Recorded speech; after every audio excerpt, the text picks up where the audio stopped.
All right, so in this interview, we're going to be talking with Goode. Goode obviously has a ton to say about his experience inside the secret space program.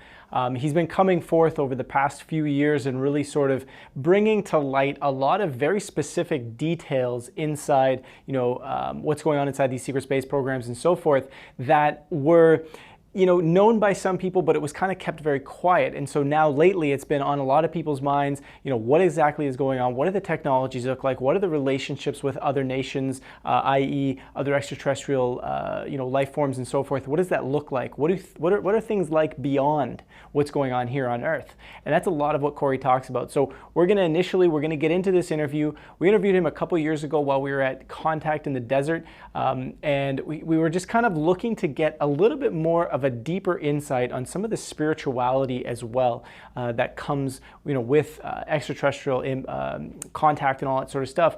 And also we wanted to dive into what does it look like for us on a consciousness level as we go through this shift. So that's what this interview is going to be about. And as always, at the end of this interview, I'm also going to go and throw in a bunch of thoughts because I have some really interesting stuff to say on this one in particular as it relates to our consciousness and extraterrestrial life. So we'll catch you after the video.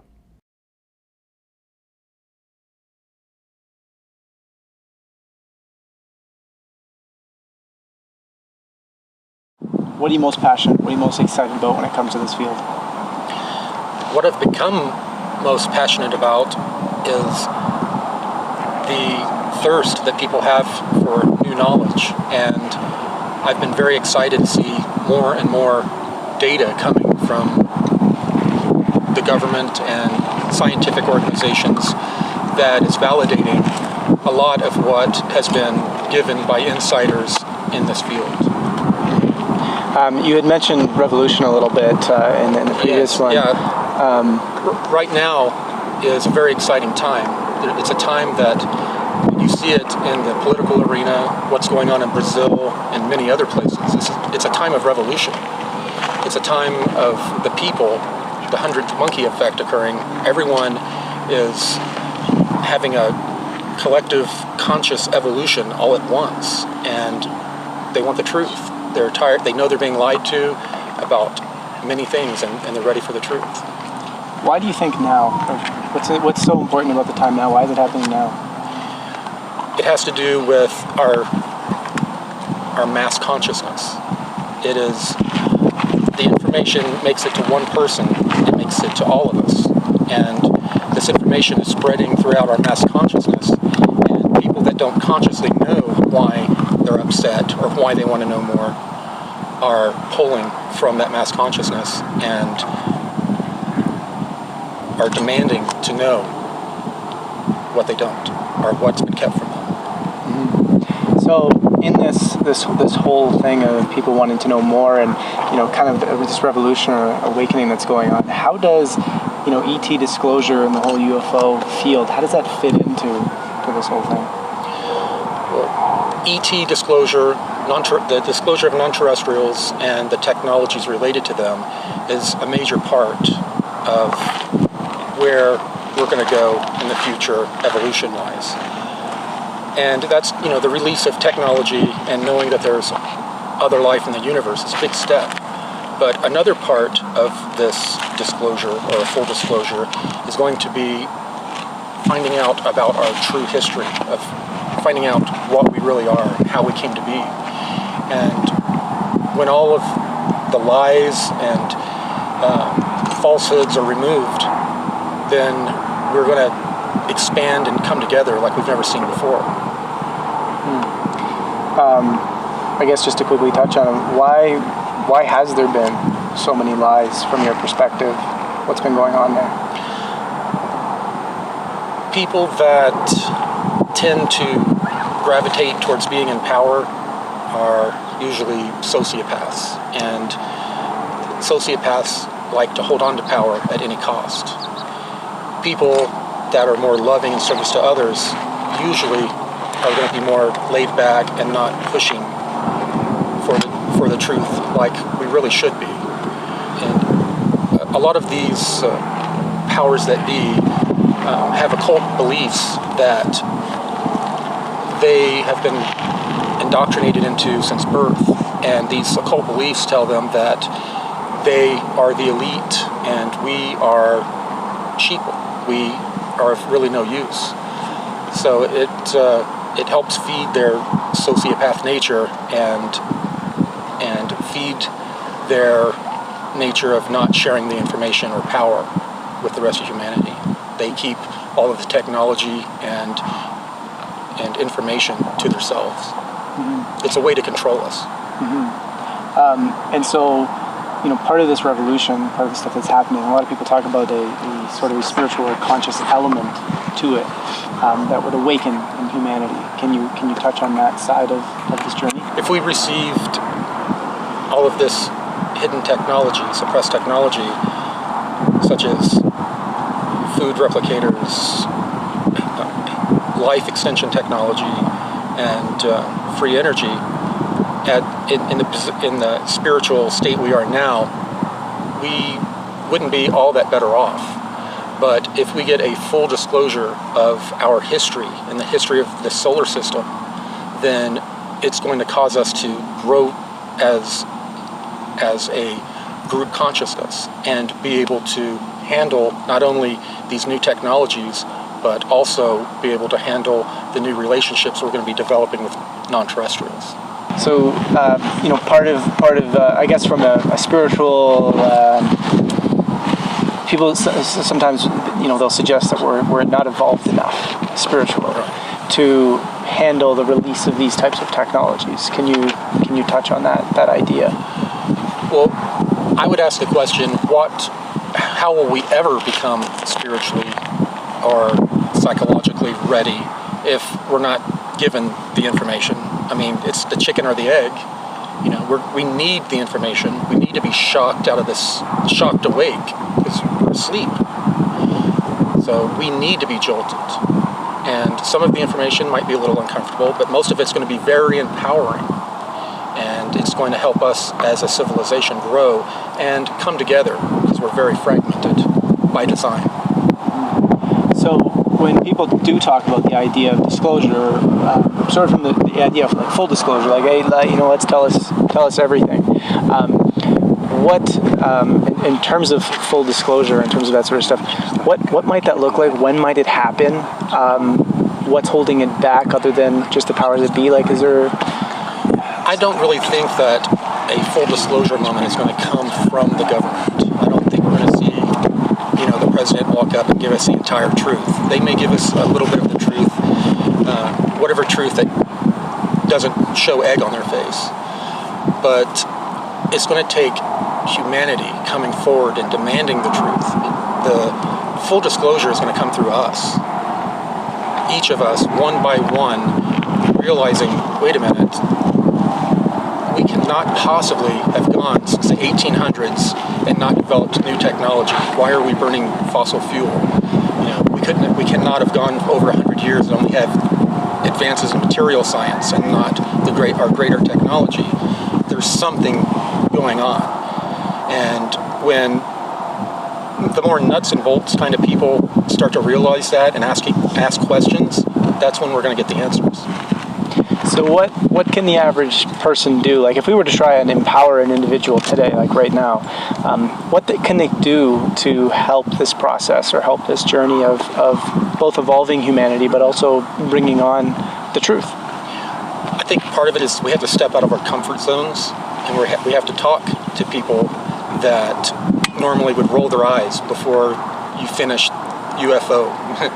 And I think we need to approach people in the mainstream that are programmed to roll their eyes at this topic with more of the nuts and bolts type of information, and let them start to let the information sink in at their own pace, and they can grow at their own pace and start to become psychologically more prepared for the larger data dump that will most likely occur. And we've seen little pieces like the Panama Papers of we've seen a little piece of what a data dump might look like.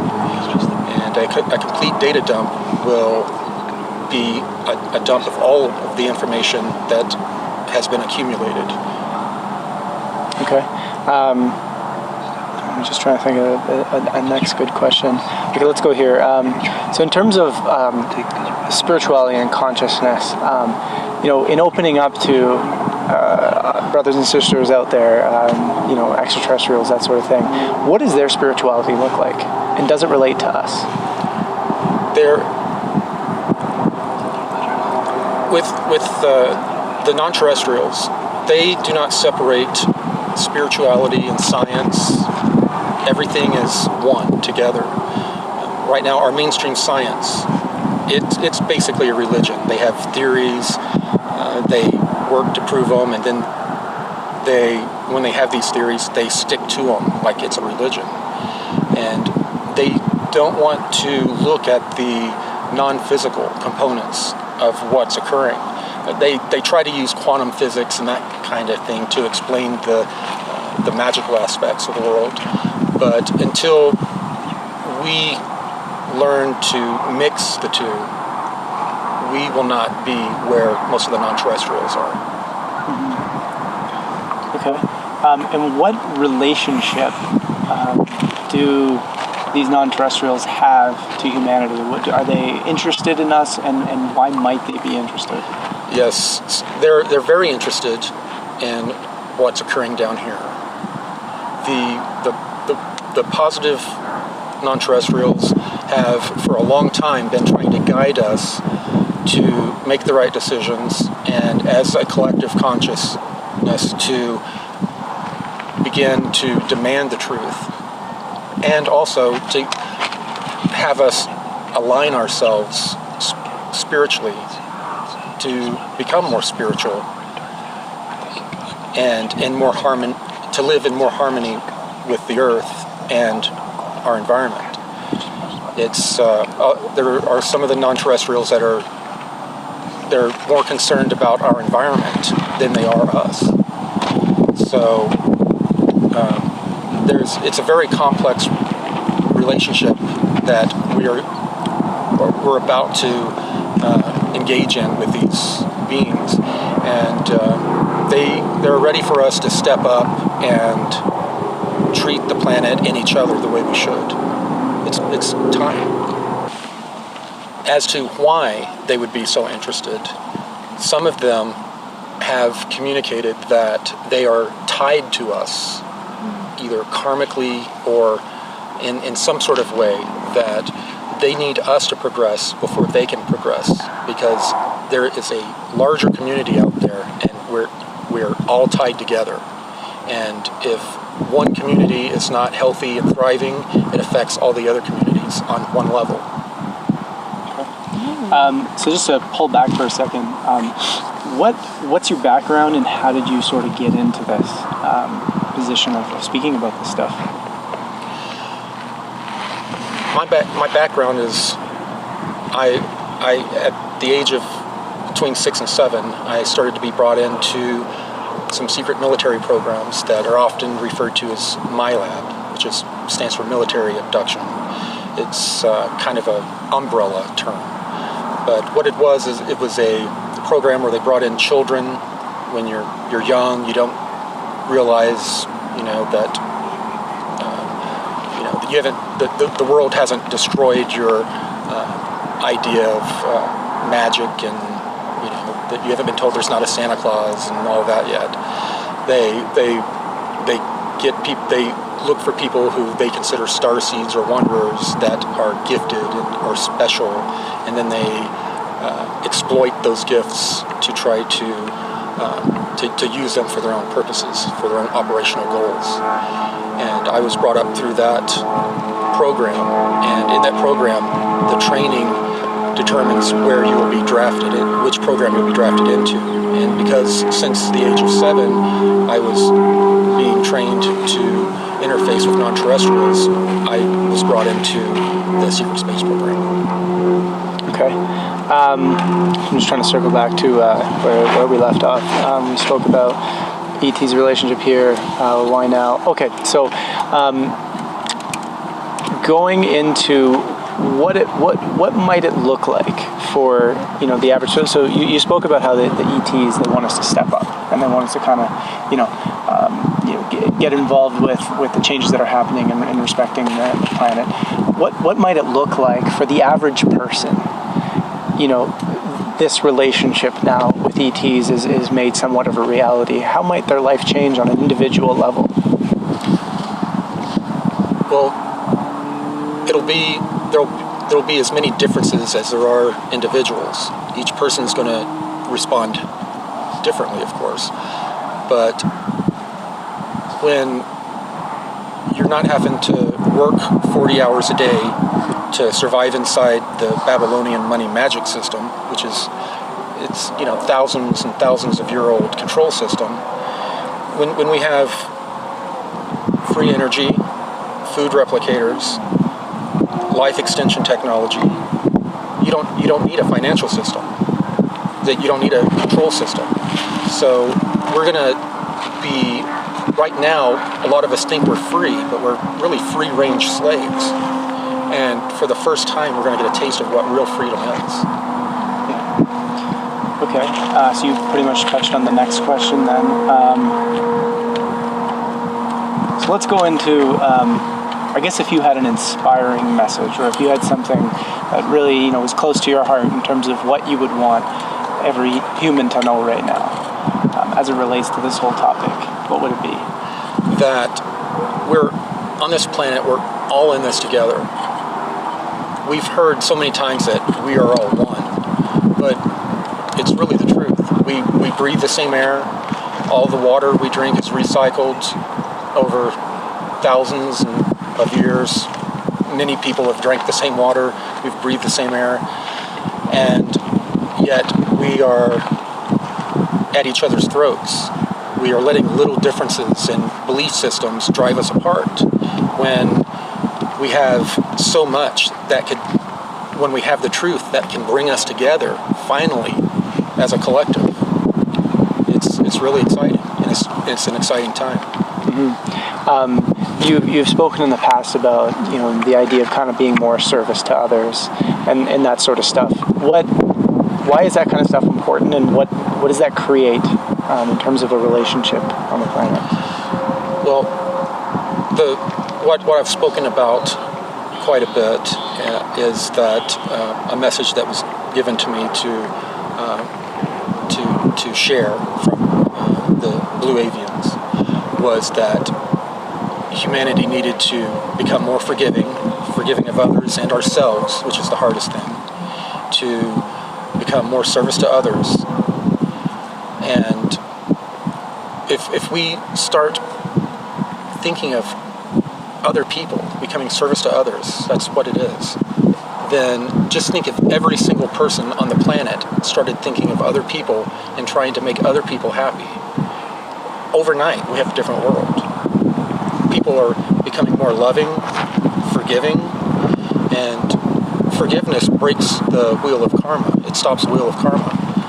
And, what else could you ask for? Mm-hmm. And although this is incredibly hypothetical, timeline. What do you think humanity looks like over the next, say, 2, 3, 4, 5 years? Like, are these changes something that are going to happen rather quickly, or are we in it for the long haul? I think time-wise, it depends on us.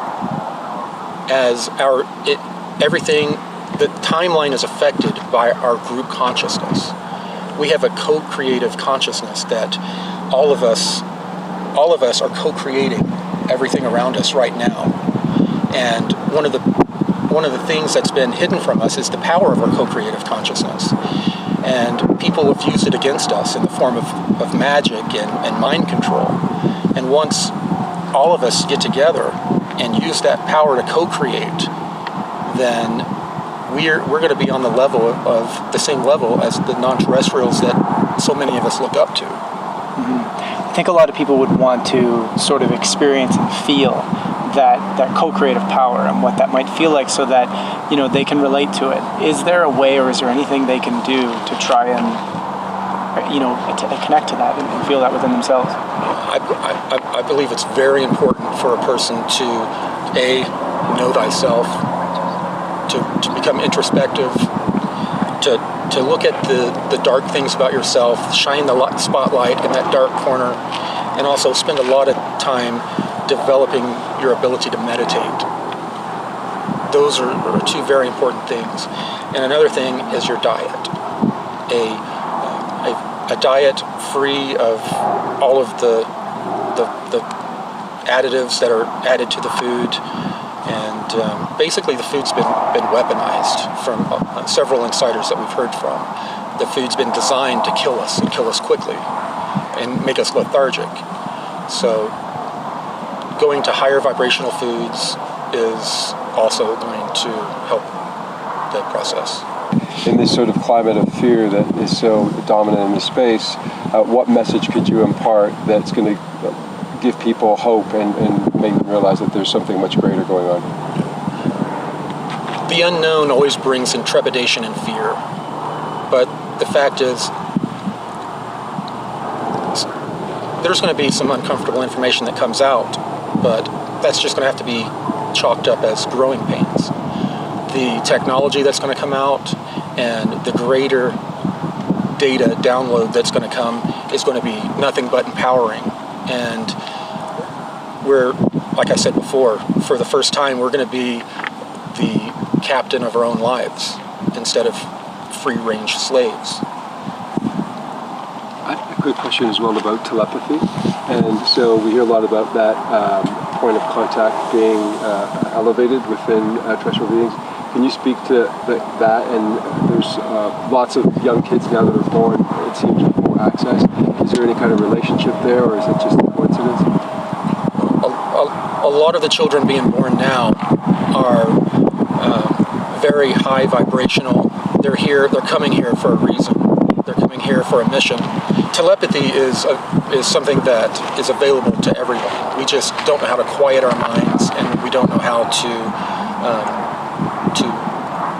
focus on the data that's coming to us. And once we learn to do that, then we're all going to be able to communicate with each other at any distance in time and space.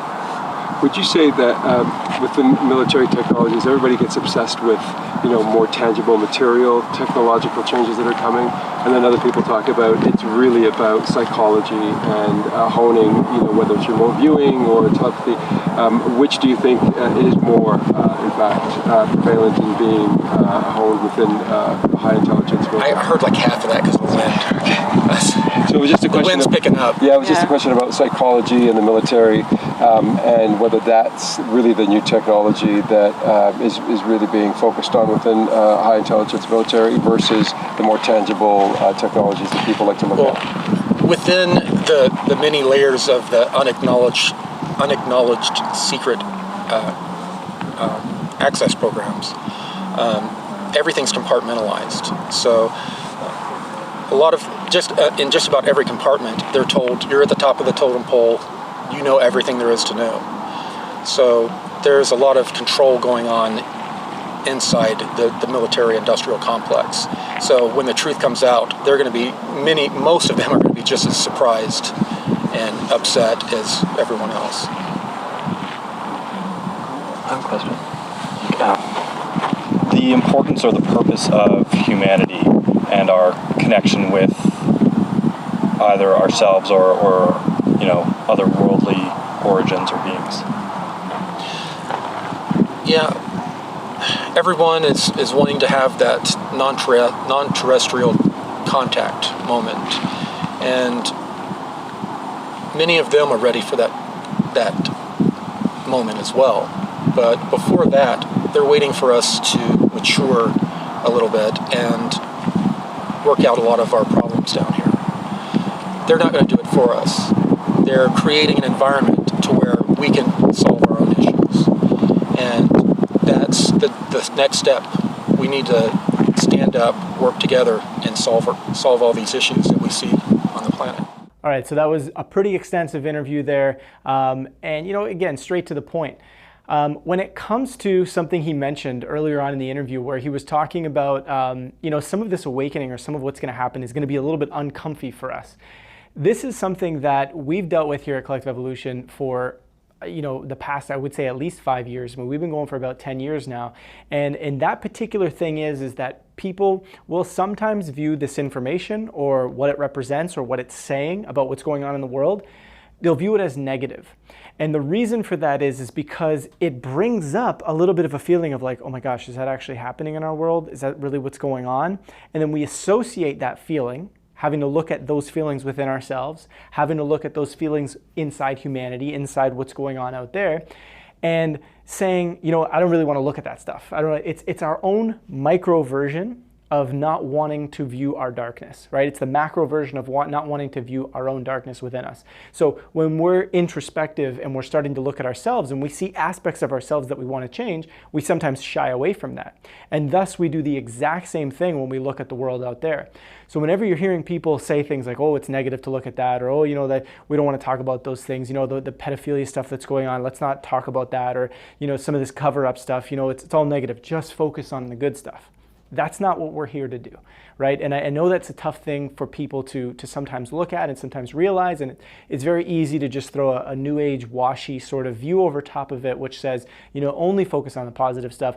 But again, that's not what this is about. That's not what this shift we're going through is about. What this shift is about is us starting to look at who we truly are, what's going on within ourselves, what we are not, what we are, all that sort of stuff, and facing the challenges that not only exist within ourselves, but also within society as a result of the stuff that we go through within ourselves, right? So there are going to be times as we continue to go through this stuff where we're going to be learning some slightly traumatic things that are going to make us go, oh my gosh, I can't believe that's happening. But in order to get through it, we have to become aware of it. We have to learn what we need to learn from it, because that's why the cycle continues to play out, because we haven't learned, we haven't faced, we haven't accepted what we need to learn from it as a collective. And then after we do that, we begin to open up the possibility for it no longer has to be this way. We can begin to shift what's playing out, and we give ourselves permission to see that the world can actually be different. A lot of us, we hear about these ideas, we hear about these technologies, we hear about the cabal coming down, we hear about all these different things, and we go, yeah, but it's just the way it is. It'll always kind of be like that. I see this a lot in the alternative media community, where a lot of alternative media websites are constantly, as if the cabal has all the power and no one will ever have power. So no matter what happens, there's always some sort of secret cabal angle. Always, always, always, always. But that's not always the case, because the shift is happening. We are waking up. Things are shifting. And so as that happens, you're going to see stuff drip through. You're going to see changes happen in some of these bigger institutions and so forth. And it's going to begin to change our entire world outside of ourselves. So we have to remember to give ourselves permission to actually believe, not just as an idea of like, oh yeah, that'd be great if we all had these cool technologies and there would be harmony and abundance. That would be great. No, actually believing and realizing how possible it truly is, and spreading that message from a space of conviction within ourselves, where we understand it to absolutely be true and not just be an idea that we sometimes talk about, right? So giving ourselves permission to really go there is a huge thing. And one of the final things I want to touch on here is when it comes to extraterrestrial relationship with ourselves, and really what we're going through here, why we're seeing such a huge increase in extraterrestrial interest, not from them so much, because it's been there for quite a while, but for humans on a mass scale. We're super, super, super interested in looking at extraterrestrial life, even more so. I mean, it's been growing each decade, but we're at a heightened point now. And the reason for that is, for a long period of time, right? If you look at our own evolutionary journey, we're talking consciousness here, when we look at our own evolutionary journey, we've been playing, and I always use this analogy, we've been playing with one another as humans for such a long period of time, where, we kind of have this society that we've built, and, at one point we were all just in one little area of landmass, and we didn't know that other people were on the other side of the world doing their thing. And then someone got on a boat and they came over, and oh my gosh, there's all these other people on this other area of the world. Cool. And when that happens, all of a sudden, everything someone was doing over here and everything someone was doing over here now comes together. And the way we make food, the way we make tools, the way we build things, the way we speak, the way we interact with one another, we've just enriched our experience by two, right? Because you're bringing two very different ways of doing things together, and you enrich that entire experience. Well, we're at a point where we've brought all that together when it comes to humans all around the world. And we've been playing in that space with one another for such a long time. We've been playing under the limitations that we've accepted within our own mind, our ego, our possibility, our consciousness. We've been playing within the societal limitations and all that sort of stuff. So now we're having this really deep interest within ourselves to, all right, enough is enough. We're done playing with the world the way it is. And that's why so many of us are watching content like this and are interested in things like collective evolution and other things that are going on out there that offer different perspectives, because deep down in an evolutionary sense, from a consciousness perspective, we're ready for a new experience. So we're looking at this stuff so we can look at it from our minds, from our physical selves, from our consciousness, all that sort of stuff, and expand what we're doing. Tied within that is the idea, remember the boat analogy where they came across and they met each other? It's the same thing, except now with extraterrestrials. Humans are realizing the next step is, and again, this is at a consciousness level, to begin interacting with beings that have been there forever. They've always been there. So as to expand our consciousness, our beliefs, our understanding of what it really means to live and to be on this planet and to experience, right? When we say, oh, we're human, sometimes we box the idea into this is what a human looks like and this is what a human has to be, and we always got to have this monetary system and this way of exchange and all these different things, and you wake up and you go to work. It says who? Who said that that's what the human experience is? Right? We did. We agreed to do that at the mind level and play within that realm. There was an ounce of cabal limitation added into that, and boom, we got this little matrix that we exist in. But we're about to expand our consciousness beyond all of that. We are, in fact, going through that process. And a big part of that is opening up to the perspectives of extraterrestrial reality, what they're going to bring to the table in terms of knowledge, what we're going to learn from them, what they're going to learn from us. Because again, it's not like they're up here and we're down here. We're equals because we're all interconnected. We're all the same. We're all made from the same stuff. But so we're here together going through this evolutionary journey. And if you understand sort of what's going on too with some of the cabal and the reptilians and how that plays into it, there is a cycle which the reptilians are tied into where they cannot evolve beyond their journey of what they're trying to do or what they were playing with for a long time, which again, this is only a certain subset of reptilians. Not all reptilians are evil, as we like to say. It's only a subset, very similar to the way only certain humans are playing in the dark right now, right? But they're tied to a certain evolutionary bound that unless we awaken and go through what we're doing, they can't end their cycle of what they've been playing out. So we all evolve together, right? And they want to evolve just as we do. It's not like they're fighting the evolution really hard. Because again, those beings are just souls living out an experience just like us humans, right? So to look at it as they're always trying to hold us down and they're not a soul that's evolving is not looking at it from the deepest aspect of who we truly are. So that's an important insight I like to make when we talk about some of this stuff, is to remember that they're on an evolutionary journey just as much as we are, and there's an evolutionary cycle that's tied together through that. So when Corey was talking about some of the interconnectedness that exists, right, the interests that are there is because it all evolves together. And our job right now and what we're here to do and what's happening is shift our consciousness beyond the need for this cabal, beyond the need for this enslavement, beyond the need for everything that's going on, so we can open up our experience to the true potential that's really there, because we've simply outgrown what we've been playing for such a long time. And from that perspective, we're able to move beyond the anger and the resentment and the fear and the revenge that we want as we learn about this stuff, because we begin to realize it's just an evolutionary journey of consciousness. Hope you enjoyed this interview. Again, lots more coming. Thanks for tuning in.